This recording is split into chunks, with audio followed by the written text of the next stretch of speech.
Dolphins fans, before we get today's mailbag started, you got to hit that big red button to subscribe to Miami Dolphins today. It's your one-stop shop for everything Miami Dolphins news and rumors, and the best part about it, it's absolutely free. More subs equal more videos, and right now we're getting close to week 1 of the NFL season when the Miami Dolphins head up to New England to face off against the Patriots. So be in the know, hit that big red button to stay in the know on your Miami Dolphins.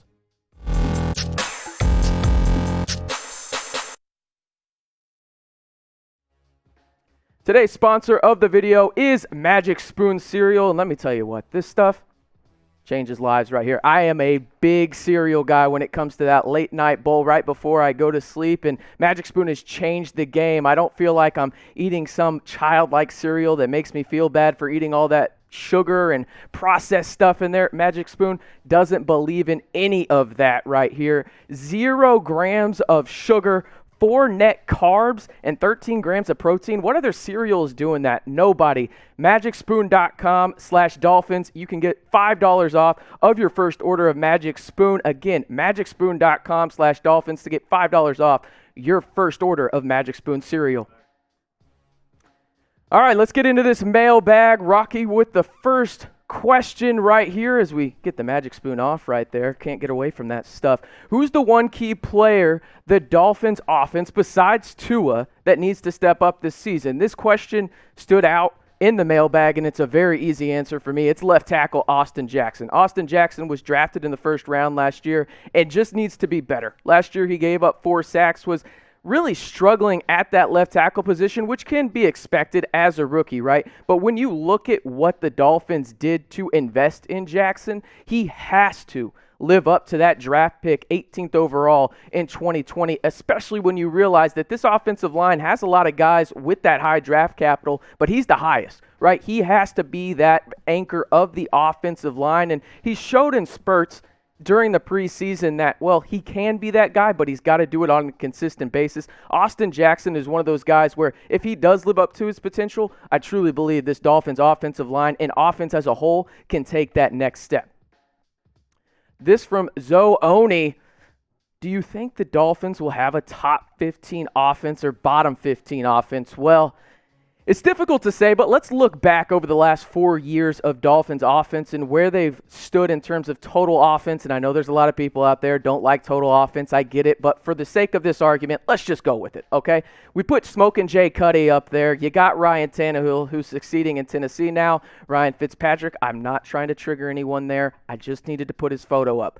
Tua's on there as well. You notice they're headed in the right direction, which that's all you can ask for, right? Now you go in and you add more offensive weapons, such as a Jalen Waddle, a Will Fuller. Maybe Albert Wilson comes back healthier off of that hip injury. Now you're thinking about taking that next step as an offense, and maybe even Tua takes that breakout step that we've mentioned a ton this offseason. But to answer the question in terms of top 15, I do think they get there, but I think it's not by much. I think they're right on the border there. I think they probably sit in that 14 to 17 range when it comes to total offense, and I think that's really what you could ask for. That's 5 spots higher than they were last season, where they were 22nd in total offense. So they're in the right direction, but this all comes down to, can your wide receivers and playmakers stay healthy? And that includes Tua, and can the offensive line protect the franchise quarterback?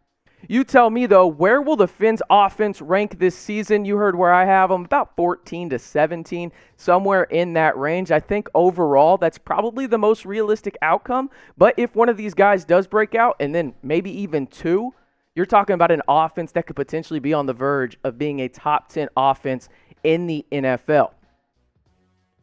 Got to shout out Magic Spoon one more time for sponsoring today's video. Magic Spoon cereal. Let me tell you, seriously, just look at this. You see this? You can see it. You can see it for yourself. I don't even need to read it for you. 0 grams of sugar. No one's doing that. Again, I'm one of those guys. I love cereal, morning, lunch. I could eat cereal all day. Magic Spoon is making me feel way less guilty about it. It's great tasting. It's got a ton of protein in it. And also, you know what? It doesn't make me feel bloated and icky afterwards, right? It actually tastes good and makes me feel good too. Again, go to MagicSpoon.com/Dolphins and you can get $5 off your first order. Again, MagicSpoon.com/Dolphins to get $5 off your first order. Welcome into Miami Dolphins mailbag again. Here we go. After this, answered a couple questions earlier, but let's get down to the nitty-gritty here as we got one from Dakota who asked, Dolphins tradable players prior to the 53-man roster cut down. I think there's quite a bit, and I know I've seen in the comments of previous videos and everything that people want to know about, hey, can we trade one of these wide receivers? And I think that's probably where you go when it comes down to it, for the simple fact that you have 7, 8 wide receivers on this team that could be productive in one way or the other. It's just how can I utilize all of them to fill certain skill sets maybe on special teams.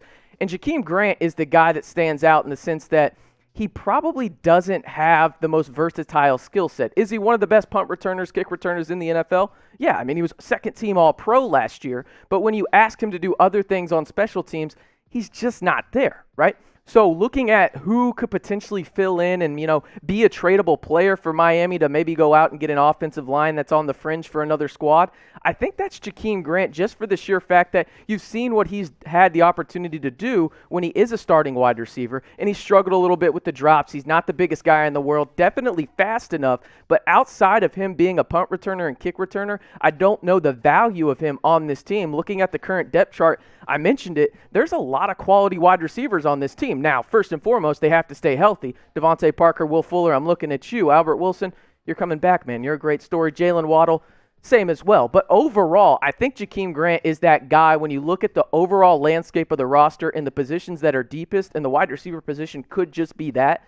He could help net you an offensive lineman, maybe somebody else on the defense that you can play on 2 or 3 downs. This from Caden S. Is Sam Eguavoen or Emmanuel Ogbah more underrated? This is an easy question. I love Sam Eguavoen, but Emmanuel Ogbah is one of the most underrated pass rushers in the NFL, let alone on the Dolphins roster. This man is absolutely elite off of the edge for the Miami Dolphins. 9 sacks last year, 11 tackles for loss, 3 forced fumbles. Now, he didn't recover any, but he did have 42 tackles. And when you look at what Emmanuel Ogbah does for this team, he changes the whole landscape of the defensive line in terms of what does Christian Wilkins have to do as well as others. Emmanuel Ogbah is not necessarily one of the most underrated guys on the Dolphins. I think when you look at it, you have to put Emmanuel Ogbah in that top 15, maybe 20 if you want to be a little bit more conservative in terms of pass rushers in the NFL, for the sheer fact that he's had a high level of production with Miami, especially last year, and I expect that to go up even more with the defense getting a little bit better and you keeping Xavier Howard in the secondary. If you haven't already, be sure to hit that big red button and subscribe to Miami Dolphins today. It's your one-stop shop for everything Miami Dolphins. And let me tell you, the season's right around the corner. That first game against the Patriots up in Foxborough, Tua versus Mac? Question mark. We'll keep you in the know on that as the Dolphins enter their 2021 campaign with high expectations into a second year. You got to subscribe. Stay in the know more than your friends on your Miami Dolphins, and this is your place to do it. Hit that big red button for Miami Dolphins today. Next question we got on the mailbags comes from Alex. Will Tua and Gesicki be good sleeper stack play for fantasy football? I love some fantasy football questions. Had to sneak one in here. And, of course, I do love Tua and Gesicki, but I'm going to focus on Gesicki. I think Gesicki, just from an on-the-field productivity, whether we're talking about fantasy productivity or just real-life productivity, I think he's going to take that next step this year. We saw a little bit of a breakout last year where he had 703 yards and 6 touchdowns. I think he takes it to another level. We're talking about Mike Gesicki and that Mark Andrews, maybe the TJ Hawkinson range of tight ends. I don't think he necessarily could get up to Travis Kelce and that range, Darren Waller, but I do love him as a pass catcher. And really when it comes down to it, Tua's going to look for him because he is a big body, reliable wide receiver tight end down the middle of the field. So absolutely, I love that stack in fantasy this year. Producer Brett was giving me a hard time about this one. I'm going to butcher this name, but let's have some fun with it. Caca Cacac? Whatever, doesn't matter. If you could bring back a player from the past that could help us, who would it be and why? Listen, I like Tua. You like Tua. Maybe you don't like Tua. I'm not sure. But you got to bring back Dan the Man, right? It's got to be Dan Marino coming back. He would be the perfect fit for this Miami offense. Could you imagine him just throwing bombs to Will Fuller when he's healthy? Devontae Parker on the sidelines. When you think of a quarterback in the modern day NFL, it is 100% Dan Marino. He would be awesome to see in the modern NFL with Gaskin in the backfield Jalen Waddle, Albert Wilson, Will Fuller. I haven't even mentioned Mike Gesicki yet. You put Dan Marino on the Dolphins right now, and they're right up there with the Chiefs, in my opinion. Obviously, we know what Dan Marino is, so it's a little different, but I would love to see Dan Marino, and that is a fun exercise to have when it comes down to putting him on this current roster. That's going to do it for today's mailbag, though. Love doing these mailbags. Be sure to hit that big red button and stay in the know. And, hey, then you'll know when we're going to do mailbags, and maybe you'll get your question answered next time here on Miami Dolphins Today.